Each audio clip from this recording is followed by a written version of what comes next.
This is the second event of the World Affairs Council of Lancaster. Welcome to the Annie Tatnall building, and I want to thank my partners in this building, Bill Yeager, who's sitting in the back turning off his phone, I think, Henry Yeager, and I don't think our other partner, Nate Shea, is here, but we bought this building in March of 2018, and so thank you for allowing the World Affairs Council of Lancaster to use our building. It's nice to see such a full group here. Next month, we have former Member of Parliament Jerry Malone coming to speak to us about Brexit. It's on December 17th. Franklin and Marshall College has graciously agreed to provide us a lecture hall. If you're on the email list, we'll make sure that there's detailed information about where that lecture hall is and the details of the event. But we're pretty excited about it. Certainly a timely topic. On January 14th, we have Mark Malik coming to talk to us. Mark is a financier in New York. He is of Lebanese descent, and he is a Christian. And he will be speaking to our group about the plight of Christians in the Middle East in general, but more specifically about what's going on in Lebanon right now. In terms of the people involved with the World Affairs Council of Lancaster, I'm Paul Fulmer. I'm a commercial real estate broker and consultant with NEI Commercial Partners and NEI Global. We have Ambassador John Craig, who is actually in Oman at the moment. He is the former American ambassador from the United States to Oman. He spent a good portion of his career in the Middle East. And when he wasn't in the Middle East, he was in Bogota, Colombia. So he chose all the great places. Ambassador Craig is also the ambassador in residence at Elizabethtown College. Richard Conrath, sitting right in front, is the Vice President and General Counsel of Case New Holland Equipment. And John Espenshade is somewhere over here, an attorney at Stevens & Lee. But most importantly, our last board member is Christina Hartman, our speaker this evening. Christina grew up in Lancaster County. She went to Manor Township. She went to George Washington University, then Fordham. She has degrees in international politics and economics. She spent most of her 20-year career supporting citizens around the world, holding governments accountable through community organizing, elections, and human rights documentation through various NGOs internationally. She's worked or lived in more than 45 countries, particularly in sub-Saharan Africa and the former Soviet Union, has experience in democracy, dictatorships, and civil society's role in both. Civil society, important topic for all of us today, I think. She's also worked on issues related to youth unemployment for Prince Charles, one of Prince Charles's charities, and worked for a charity run by Mariska Hargitay called the Joyful Heart Foundation on domestic violence and child abuse. Finally, I want to thank each of you for coming. It's my strong belief, and I think shared by my fellow World Affairs Council of Lancaster board members, that the success of our republic requires an informed and involved citizenry, and it's really rewarding to see so many people take time out of their very busy schedules to come out and learn something and have a discussion with some decorum and civility. Without further ado, it's Hartman. Yeah.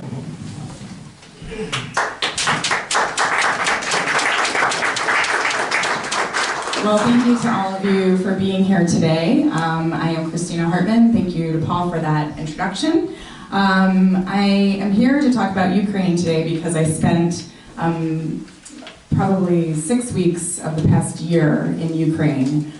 So I was invited by the National Democratic Institute, which is one of my former employers, to observe the presidential election in Ukraine, which occurred in March and then again in April of this year.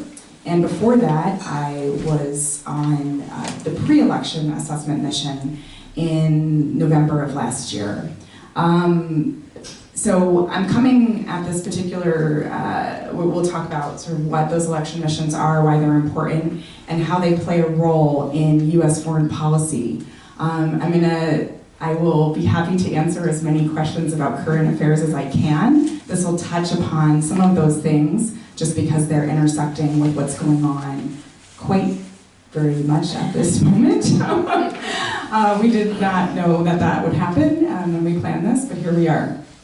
I'll also say that I had the enormous privilege of serving with Ambassador Taylor, who was testifying yesterday on Capitol Hill. So as part of that pre-election assessment delegation in November of last year, it was Ambassador Taylor, Ambassador Mitchell, myself, and a few other folks from the National Democratic Institute who were in Ukraine visiting. And when we conduct these types of missions, we do so in a nonpartisan way. So while I was working with the National Democratic Institute, we also worked together with the International Republican Institute, IRI, which up until recently was chaired by Senator McCain. So Mrs. McCain was on the delegation that I served on in the spring, for example. These things are, observation of elections are important for a number of reasons. As you can imagine, international observation serves as a deterrent to violence. When you have eyes on things, particularly elections, it means that folks are being very careful about how they're performing. That's true in our country too. The more eyes that we have on things, the better. And so these kinds of election missions are done all over the world. And we use your tax dollars to do those missions through the US State Department, through USAID, and through organizations like the OSCE, which is the Organization for Security and Cooperation in Europe. So together, we serve as many eyes around the world, not to judge elections and say this was right or wrong, but to say, here's what we saw, here's what we found, and here's sort of our opinion, or our observations, not our opinion, but our observations. And again, this is one tool in what we call the Foreign Assistance Toolbox. So if you've ever heard Secretary Madeleine Albright talk about the foreign policy, she talks about having a toolbox. So we have, obviously, military intervention, we have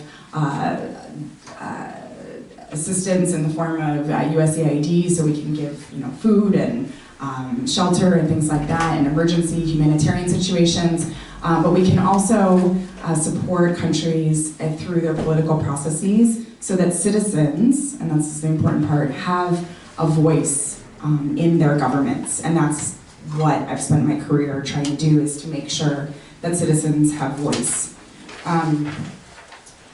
So with that, we'll start today. And again, this is sort of, let's say, interactive, so I'm happy to take questions along the way. First and foremost, how many of you are familiar with Ukraine, have been to Ukraine, or know something about Ukraine? Just so I know. Because last time we had a super informed audience. So I won't spend too much time on sort of the basics, but what you probably know if you've been paying attention to this region for a while is that Ukraine is a very important place because of, in part, where it is geographically, right? So access to the Black Sea, its neighbor is primarily, sort of the behemoth that is Russia. I've got red stars on the countries that I would call, let's say, not free or trending to not free. So I worked for an organization called Freedom House. Freedom House for a long time. So Freedom House does a report every year called Freedom in the World. And that assesses the civil and political liberties of every country in the world on a scale of 1 to 7, and assesses the sort of state of the country and says it's either free, partly free, or not free. Russia, for example, not free. Poland, I'd have to check, but probably partly free, going in the direction of not free. Hungary, partly free, going in the direction of not free. Romania, Moldova, things are looking up, partly free. But Ukraine, by contrast, is sort of this beacon of hope in the midst of a bad neighborhood.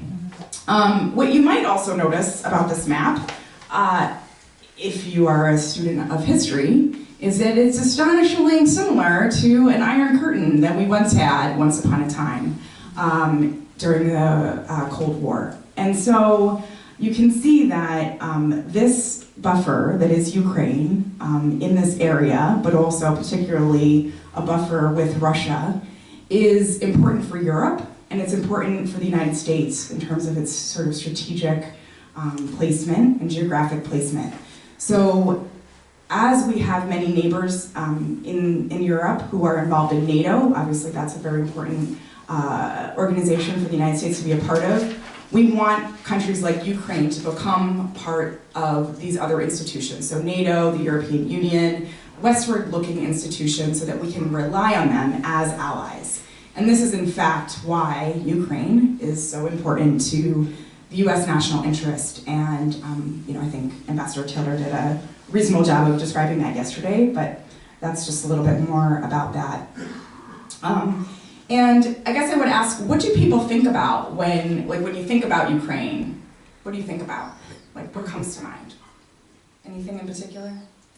Chernobyl. Agriculture. Yeah. Agriculture, Chernobyl. Well, I'm just thinking that we still resettle refugees from Ukraine, so that's sort of funny.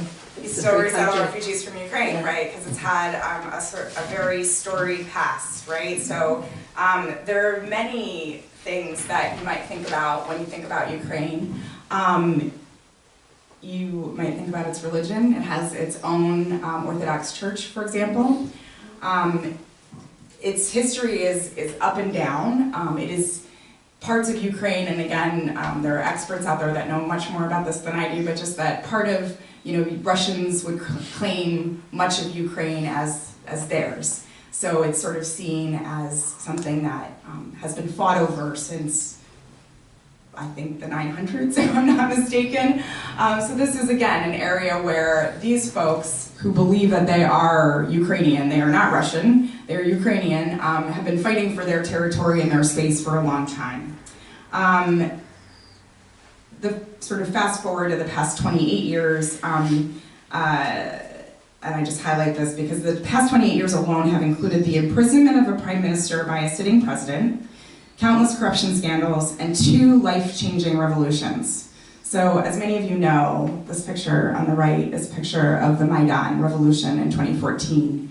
So that was the second revolution. The first revolution was the Orange Revolution in 2006, I think. And so what we've seen in Ukraine over even just this short period of time since the fall of the Soviet Union is a lot of change and a lot of civic activism and participation by citizens generally, but particularly young people. And so, again, important to understand that this is a territory that's been fought over, where people feel as though they've never truly had a voice that is their own, where they feel like they've been lorded over by somebody or other, and where they're fighting for their own independence, and where they just want to be left alone to get on with things. And one of my favorite things that actually Ambassador Taylor taught me, because I'm not fluent in Ukrainian in the way that he is that there is a line from the Ukrainian national anthem that says, "Ukraine's glory and freedom are not dead yet." So that is sort of sums up to me the Ukrainian people in Ukraine.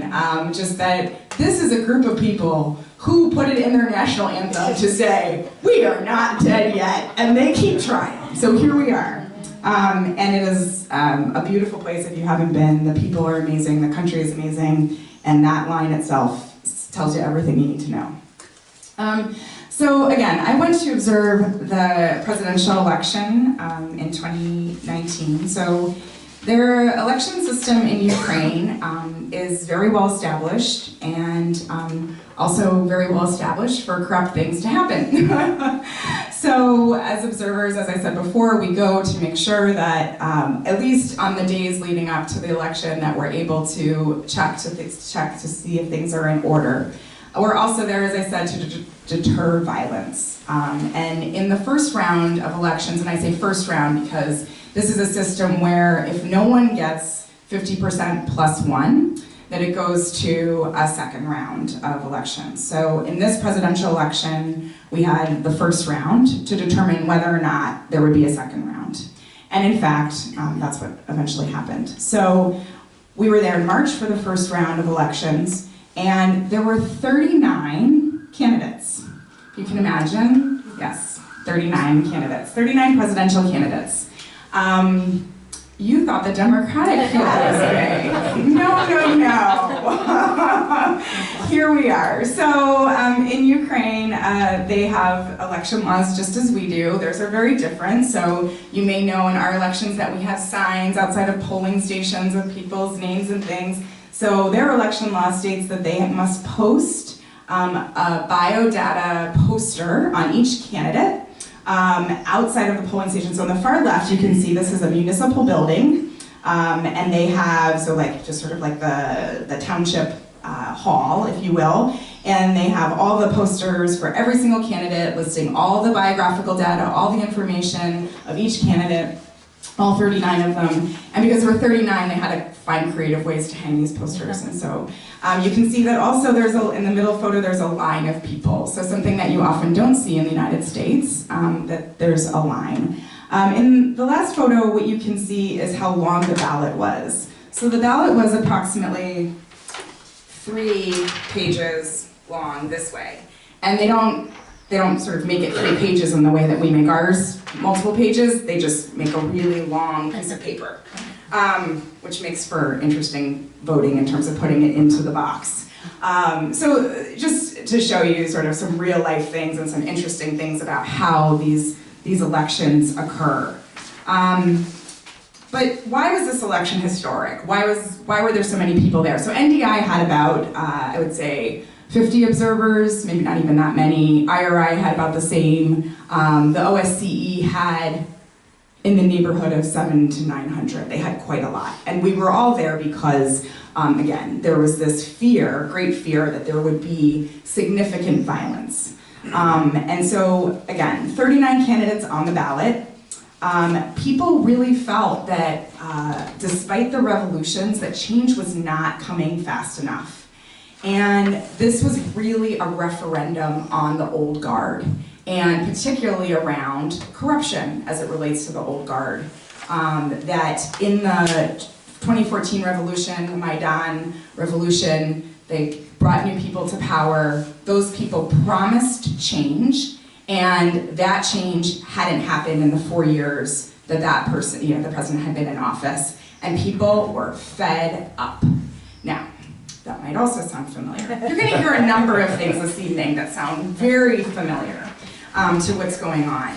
And so, anyway, the person who was sort of leading in the polls was not the incumbent president, as will be no surprise, because if people were unhappy with him, then he wouldn't be polling very well. But instead, it was a television star whose name was Vladimir Zelensky.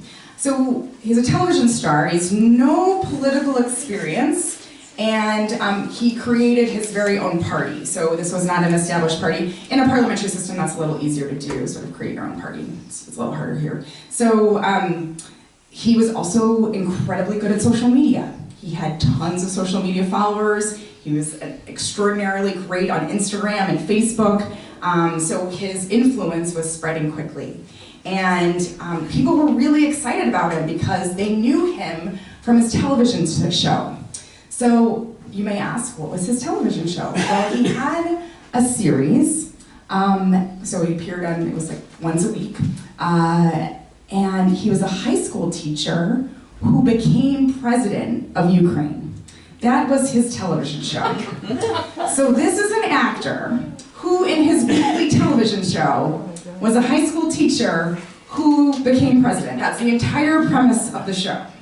And in fact, this television star will be eventually, as we know today, is the president of Ukraine.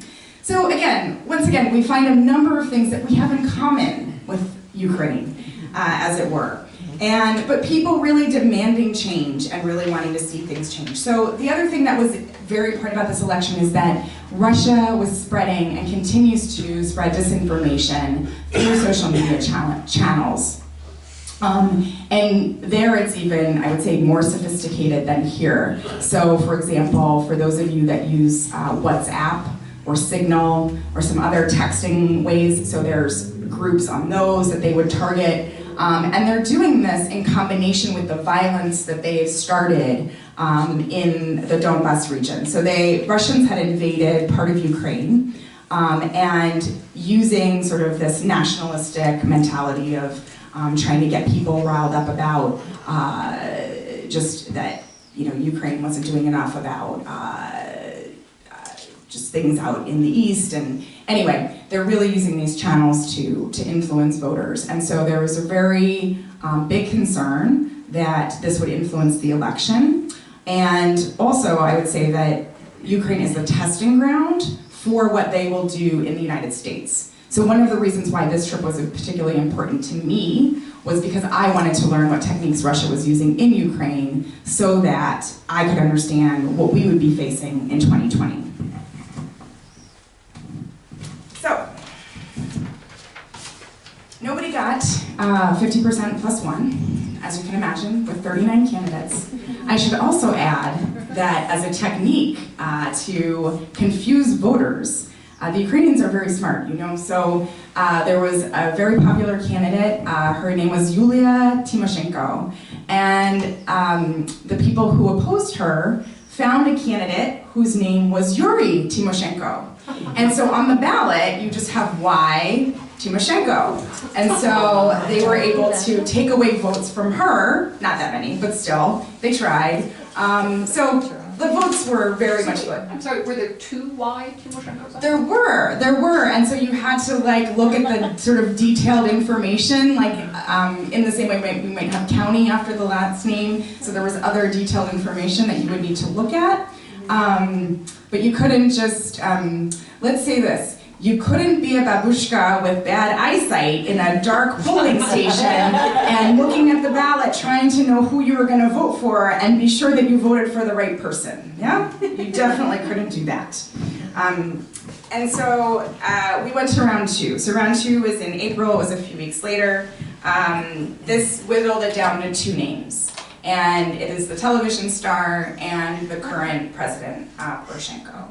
And so the good news, of course, is that in round one, we did, by virtue of, I think, the international observers and the domestic observers that are Ukrainian, we prevented violence, we deterred violence. Russia still, sort of played its role, but it didn't seem to have the kind of influence that we might have thought it would. So that's great. So we were happy with those results overall. And I think Ukrainians were very relieved. I think the sort of exhale of just not having anything violent happen was really great.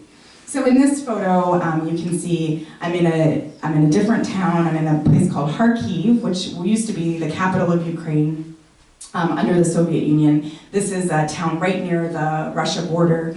And in this photo, you can see the ballots. They're like a quarter of this size of paper. So they made the ballots much smaller this time because there were only 2 people on them. So the counting went much faster the second time. Sorry?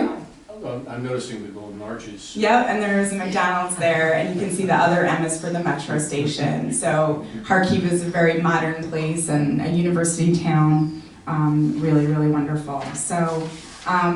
And then lastly, you can see here this is a church in a local village. As happens when you're the American in town, I call it celebrity for a day. Folks are excited that you're there.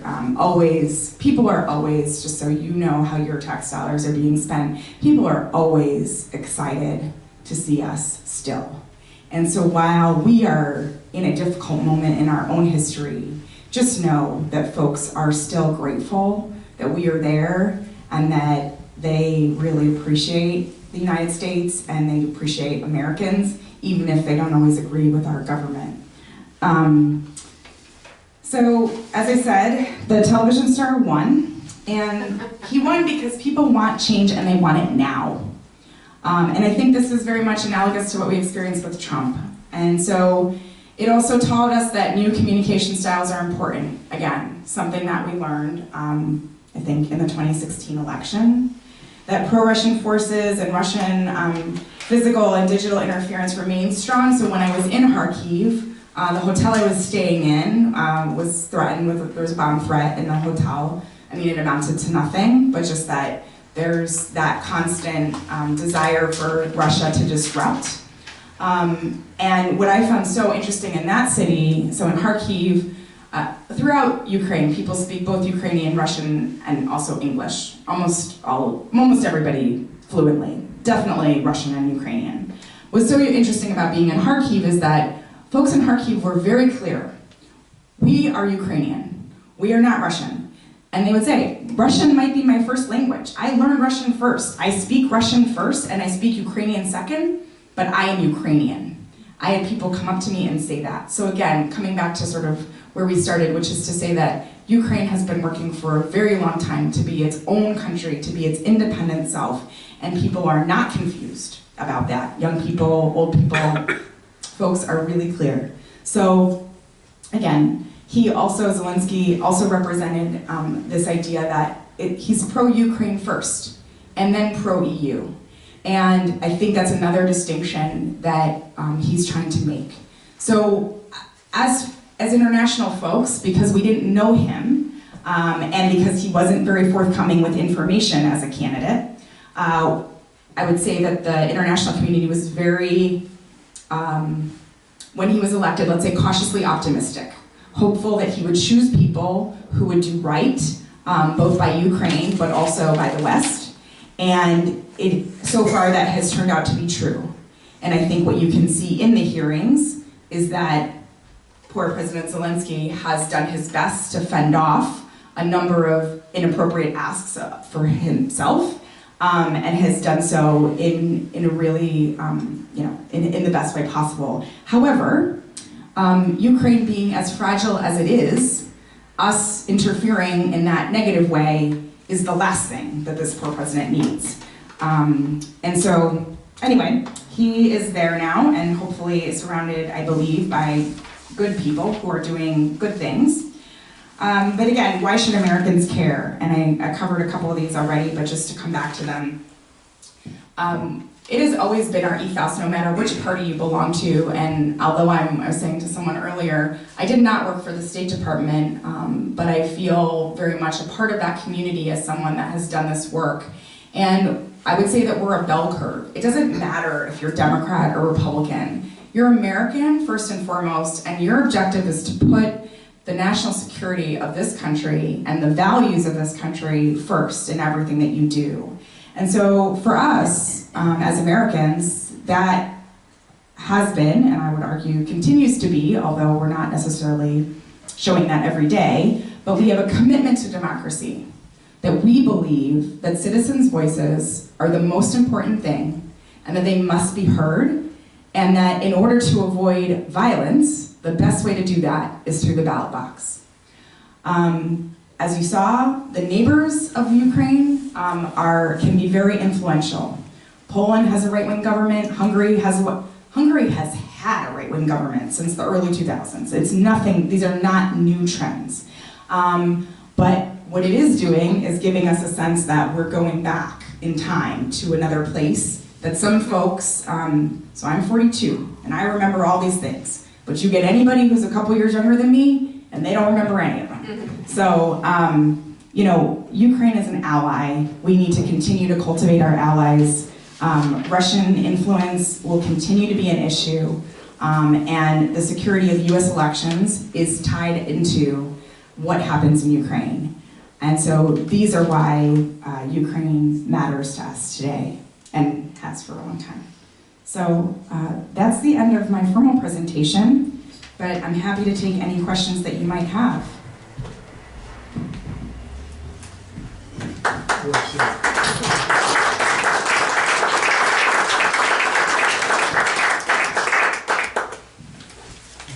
Yes, please. Was Ukraine's disaffection with Russia as a result of Chernobyl? Have you seen the movie or the show?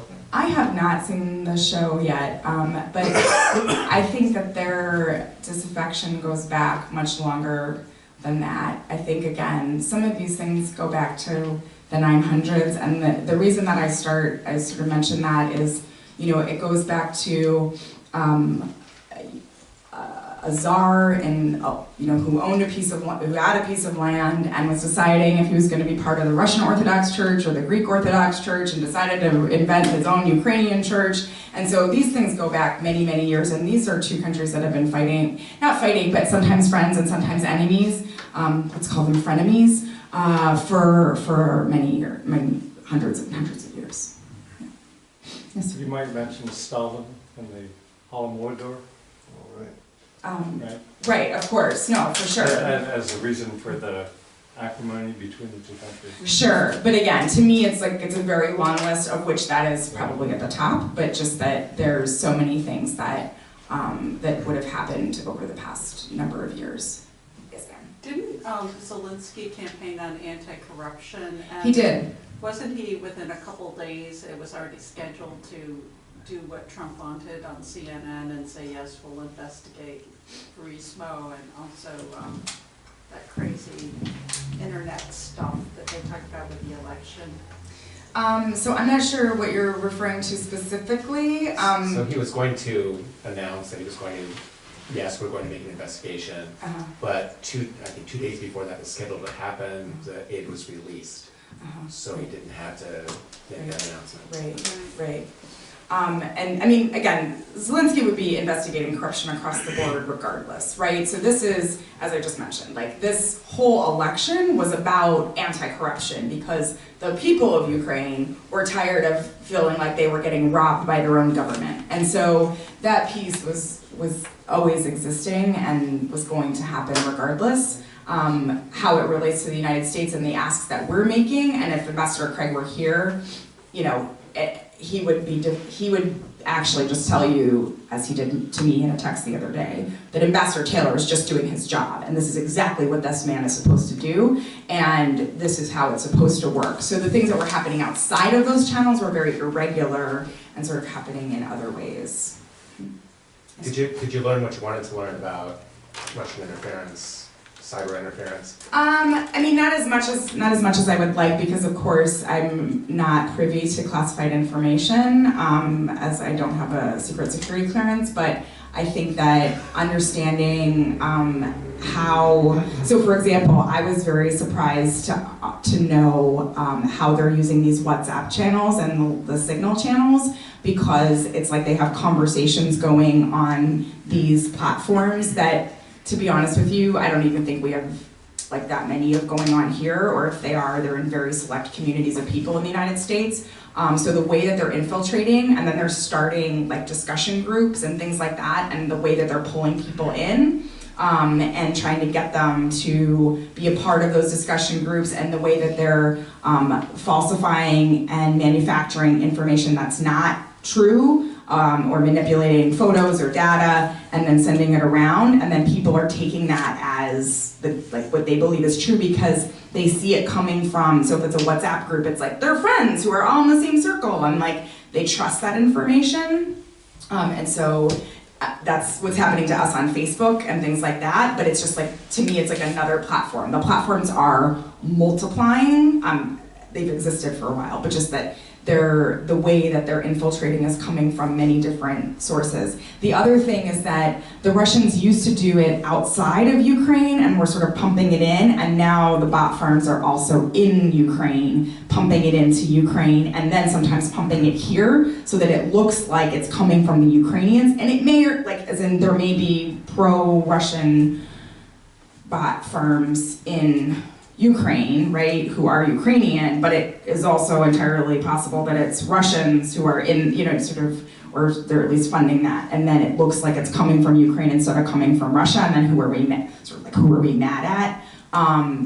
So it creates a very complicated. Wasn't there a report just yesterday, I think, or the day before, that one of the things that the Russians had done during the last election was really, really focused micro-targeting, and that was one of the big things that suppressed the black vote in some of the southern states here. Yeah, so the micro-targeting is absolutely one of the biggest issues that we're dealing with, and I'm not even sure, I'm sure whatever is possible here is possible in Ukraine, so I'm sure that it's the same, but yes, the micro-targeting is absolutely one of the biggest challenges. Yep.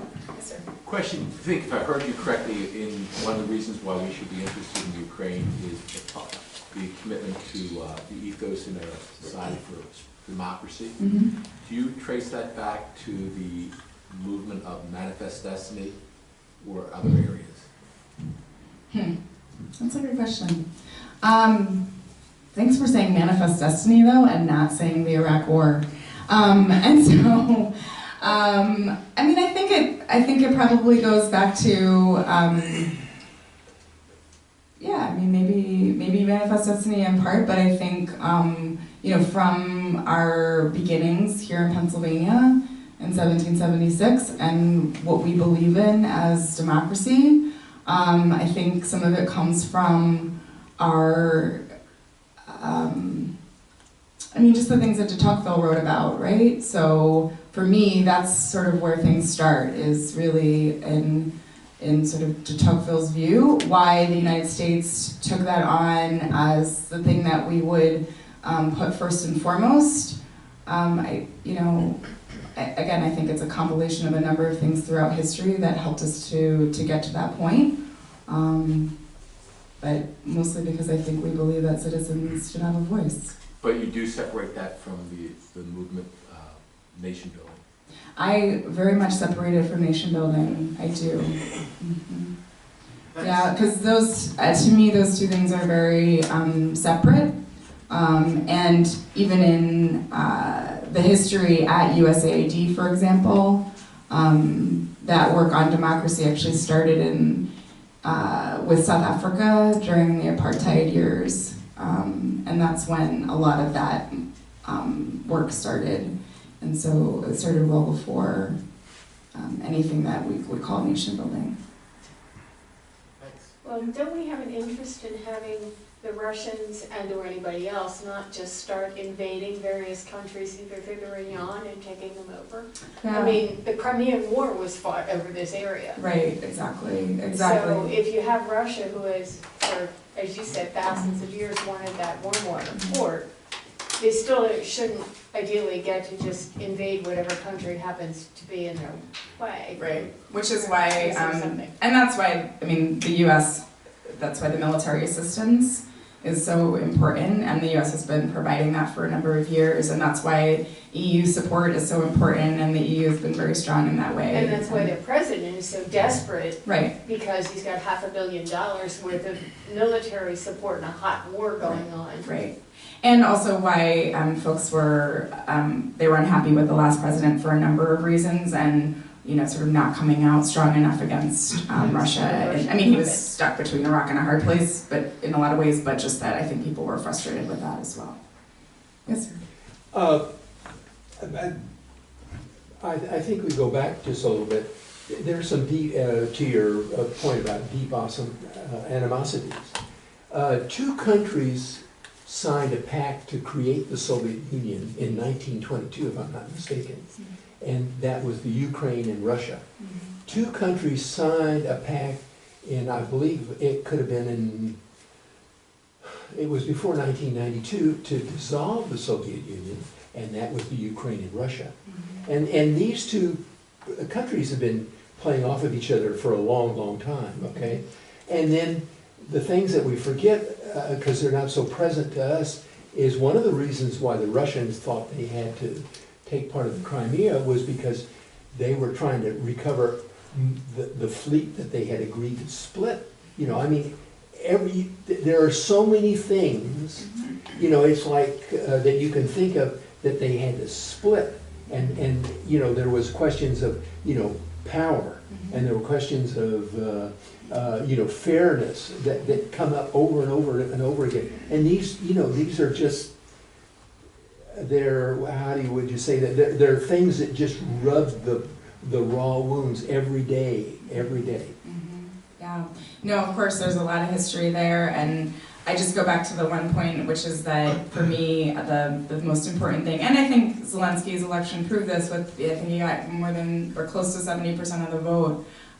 Ukrainians are really clear that they're Ukrainian, they're interested in taking their country forward, they understand history, they're steeped in their own history, but they're very entrepreneurial, ambitious, and ready to go. And these are folks that want to be an independent country. They don't want to be in the shadow of Russia. They're happy to work with Russia. They're happy to speak Russian. They're happy, but they want to be their own country with their own, like making their own decisions and sort of in that way on their own. How vulnerable is Zelensky today? I'm sorry, Sadie? How vulnerable is Zelensky today? That's a great question. How vulnerable is Zelensky today? I mean, from what I hear right now, not very, but that's just sort of what I'm hearing from Ukrainians and folks that are there. Again, this is something that he doesn't need, like these troubles are not something that he needs right now. However, there was, like I should also mention, which I did not, is that there was another election that happened in the summer. So a new parliament also just got elected, and many of those folks are part of Zelensky's party. So I would say that that's probably shoring him up quite a bit. And again, I can't emphasize like the motivation of people right now in this country, and young people and smart people, is tremendous. And this is really a country where people are all in it together, and they are working hard. I did, for example, I do many things, but I was doing a recruitment in Ukraine recently, so I wasn't there, but I was working here from Lancaster on a recruitment for somebody who would be working inside the health ministry to move them to a single payer system from their old system. And that, like, people were so excited about that job and were excited to work on that because the Minister of Health was so amazing. I mean, Zelensky just replaced her, but anyway, the acting Minister of Health was, and this was during Poroshenko, right? So it was the previous 4 years of government, and there was somebody in that role who people were super excited about. So let me be clear, if you're working for the Ministry of Health, you are not making any money. This is not a fun job. You are reforming a Soviet system where everything still looks like the Soviet Union, and you're trying to make it modern. This is hard work for no pay. And there were people who were banging down the door to work in this way because they believed in making the change. So to me, it is both that Zelensky is like, doesn't take any crap kind of guy, and he's gonna make his way, and I feel pretty confident about that now. He's bolstered by a parliament that wants to get things done as well, and he is surrounded by an entire country of people who are ready to work and roll up their sleeves and just get it done. I mean, it's nothing short of inspiring. So I don't know if you can go back to the map that you showed us, but did you, and I don't know how much you traveled in Ukraine, but did you get the sense at all that that especially eastern Ukraine is, that there's going to be more pieces of Ukraine that are just going to get locked off and become part of Russia as time goes on? No. I mean, they will fight tooth and nail to make sure that doesn't happen, as will they. Didn't for Crimea. No, I understand, but I do think that was more, again, because, so this is the other piece of Zelensky, right? So that's the difference between him and Poroshenko. Like, Poroshenko wasn't willing to do that, or didn't know what to do, I would say. Or the system was too corrupt and his generals or something had to deal with the Russians. I don't know, right? Because you just never know. But Zelensky is very clear. They are getting out of that war, they're moving on. So while you were there, the sense that you got is some of these far eastern provinces aren't on the cusp of being lopped off and annexed by Russia. So I wouldn't go so far as to say that, but what I would say is that these eastern provinces are this territory that people can't travel to. So my fellow observers, some of them went close, but not, maybe some of them went to Donbass, like maybe just Donbass. But they're, I think what's going to happen is that it will stay as a stalemate for the next period of time. So until the United States and the European Union are strong enough to go in and sort of say, like, this is, like, here's how we can be helpful and sort of be a united front and be strong in that way, I think it's just going to be a stalemate for a while. But just so you're aware, so I was up here in Kharkiv, I was over here in Lviv, I was here on the Hungarian border, so I was on the Polish border, I was on the Russian border, and I was on the Hungarian border in Uzhhorod, I was in Kiev, and then I went down to Odessa just for personally to see it. And Odessa's still interesting because it's like mini Russia in a way, so it was interesting to sort of see the difference between those places. Yes, sir. Yeah, well, the complication also in this is that the Russians had formed this first and second guard army, right, setting up there to, they say to defend Russia against the Ukraine, but maybe they. And then you have the Poles who said they will guarantee the survival of the Ukraine because they're not so pro-Ukrainian, but they're very anti-Russian. This is anything that you say, there are 4 contradictions to it. And you can pick any contradiction and you'll find another 4. Mm-hmm. This is just an extremely complex system. And what I think your point that you're making is what's going to count is who has the strongest will just to persist. Yeah. And that's that, and if you persist long enough, that will be the winner.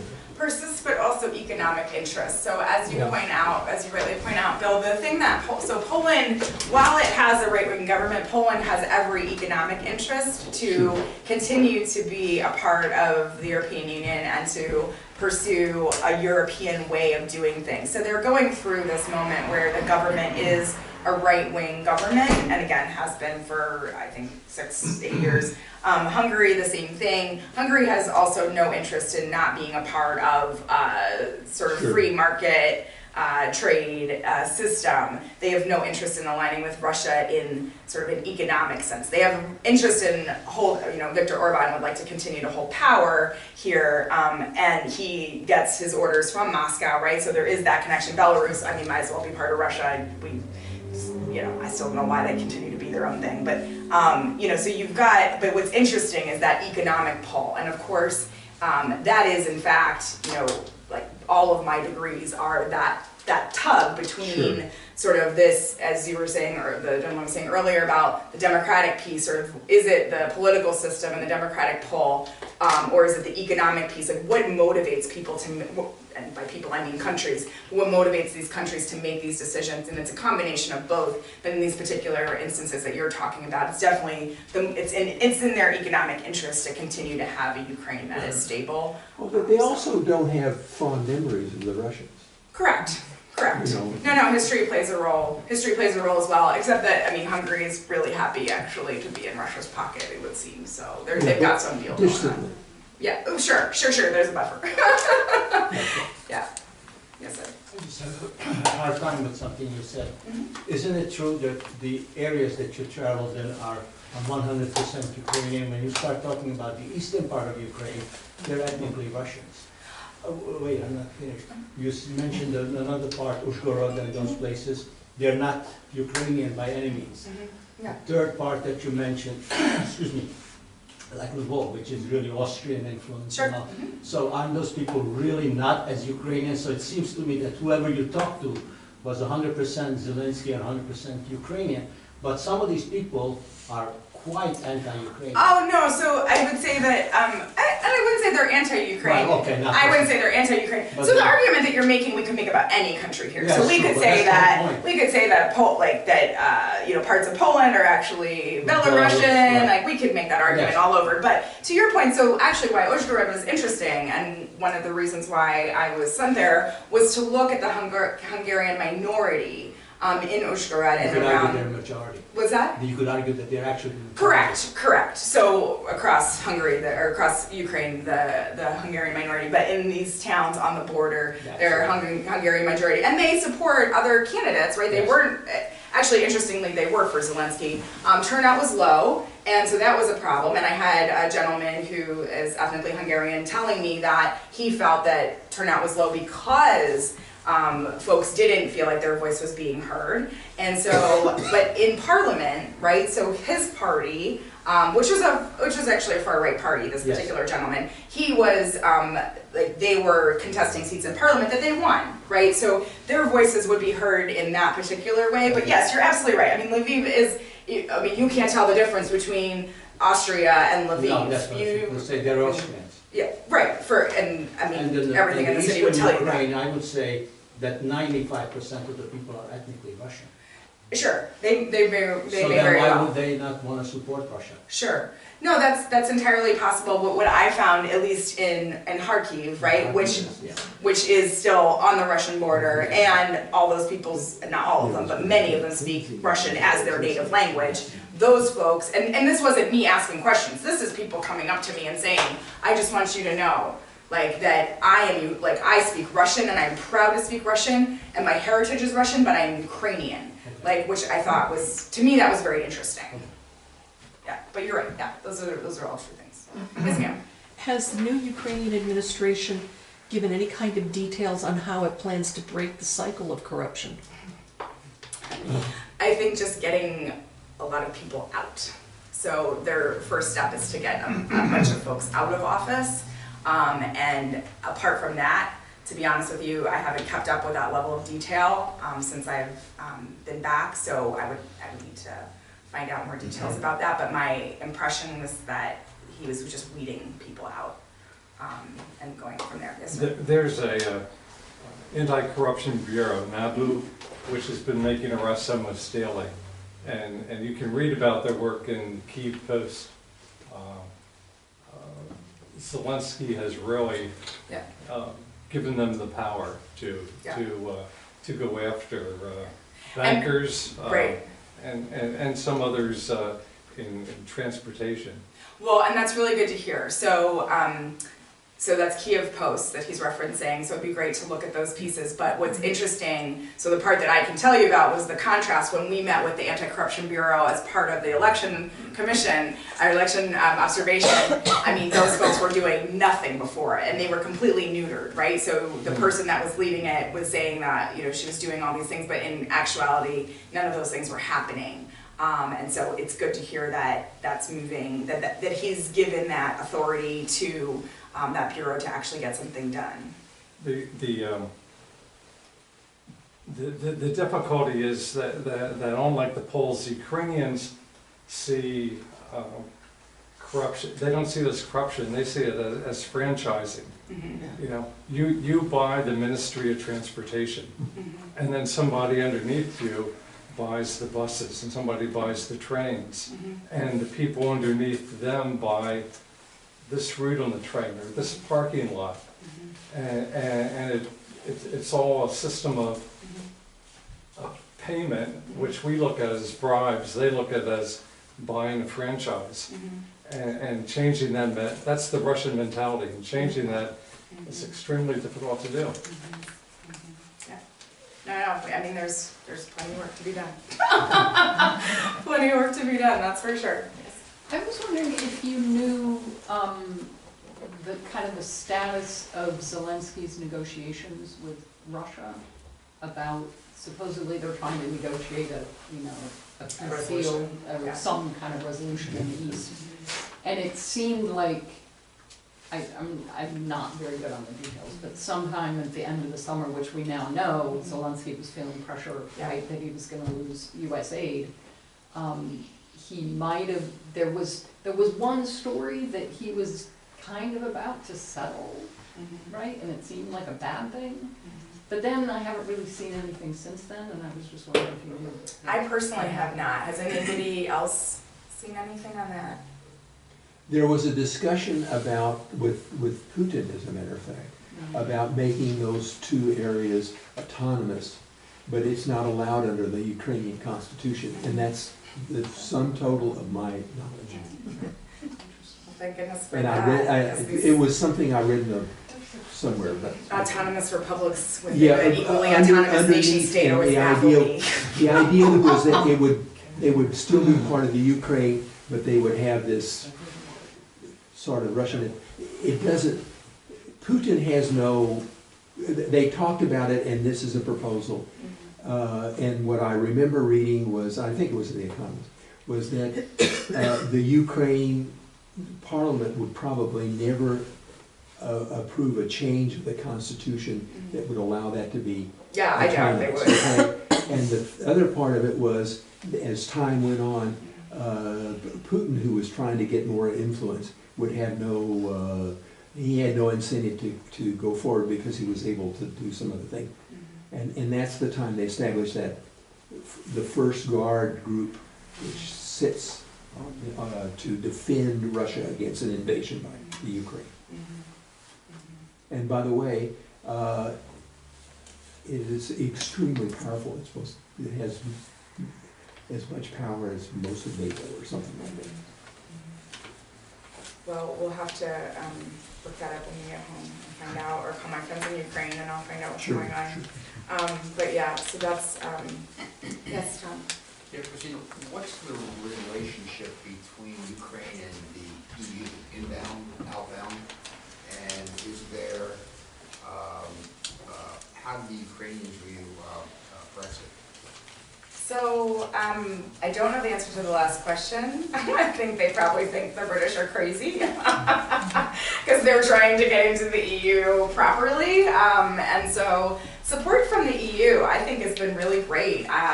So as part of the pre-election assessment mission that I did last November, that's who the other members were. So it's Ambassador Mitchell, Ambassador Keller, me, and then two members of European Parliament. And so, you know, we did that purposefully. I mean, NDI did that purposefully to demonstrate this united force of the US and the European Union.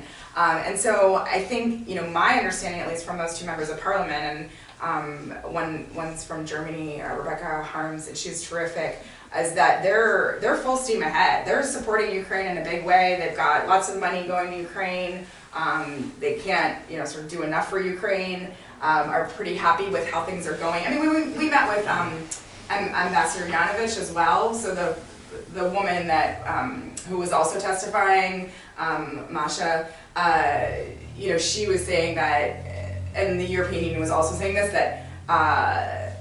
that Ukraine wasn't moving fast enough on the anti-corruption things at that time, right? So that would have been last November, so a year ago, and that's why they might have been holding up some, you know, because it is a bit of a carrot, stick and carrot type of thing, and so they were holding up some of that money, but generally speaking, they've been quite supportive. And Ukraine, so when you arrive in Kyiv airport, you have no idea, you think you're in Europe. There is no indicator that you are anywhere except Europe. Everything is like, it's new, it works smoothly, all the signs look like you're in the European Union. It's very, so everything seems to be headed in that direction. Again, not to say there's not work to be done, but just that it's headed in the right way. So 2 more questions, please. Okay. A couple of weeks ago, the Russians seized a couple of Ukrainian boats passing through the straits into the Black Sea, which seems like a significant expansion of Russian territorial ambitions. But I have heard nothing since then about that. Do you know about it? Have you heard anything about that? I have not, but let me ask the room again because maybe someone else knows. They seized the boats, arrested the crew, just passing through the straits. Yeah, and the boat was going from one Ukrainian port Right, to another. Just moving, just going into the Black Sea. And it wasn't a military vessel. And this is why it's so important for the United States to Right. get itself together because we can't, like, Ukraine can't do all these things on its own, right? And so it's very important that we, along with our European allies, make sure that we are ready to the task. And we know folks, of course, at the State Department are doing that, and thank God Ambassador Taylor is there. But again, we can't have our hands tied by domestic politics in these types of situations because that will impact our national security overall. I don't remember the U.S. putting up a stake of any kind. Right, no surprise. Any other question? What one event or activity would you wish that could happen to Ukraine to sort of propel them forward on a positive note? I mean, I think full membership in the EU would absolutely propel them forward in the best way. I think, again, this is a country that is ready and folks are rolling up their sleeves and doing the work. foreign direct investment that comes from like folks that actually want to be helpful and not harmful in the way that we were talking about earlier. And so, yeah, I think those two things, membership of the EU and foreign direct investment. Are they headed towards NATO? They're not in NATO now, are they? No, they're not in NATO now, but that's where they're headed. That would really freak Russia out. It definitely is freaking Russia out already, and so, but that's, yeah, that's, my understanding is that that's where things are headed in that direction. Christina, thank you so much. Yeah.